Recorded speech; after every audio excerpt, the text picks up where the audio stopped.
La mairie de Trémel, hier après-midi, la petite fille de Guillaume et Marie Lequéré vient de recevoir la médaille des Justes.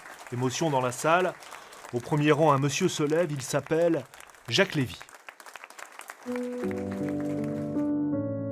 En 1943, Jacques habite Morlaix. Il a 14 ans quand un matin d'octobre, la Gestapo débarque chez lui, rue Gambetta. À la maison, il n'y a pas grand monde, il est chez un copain, ses parents au marché. Les Allemands vont rafler sa tante, Esther, 22 ans. Elle sera gazée à Auschwitz.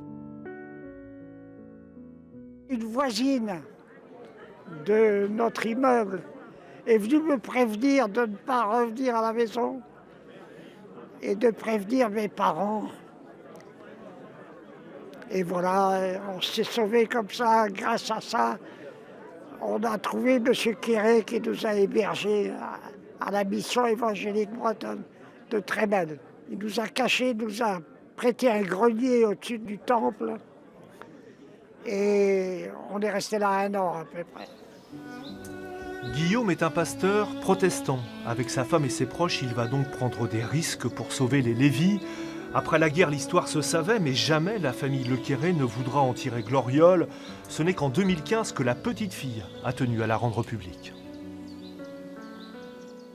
Quand il y a eu l'attentat contre l'hypercachère à Paris, ça a été une espèce de déclic en fait. Je me suis dit, c'est horrible ce qui se passe, l'antisémitisme est en train de remonter 70 ans après, c'est vraiment atroce. Il faut dire que tous les Français ne pensent pas ça, ne font pas ça, n'aiment pas ça. Et c'est à ce moment-là que j'ai décidé d'utiliser cette lettre.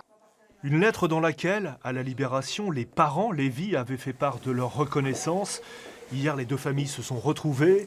Jacques n'était jamais revenu à Trémel. Le rescapé de Trémel.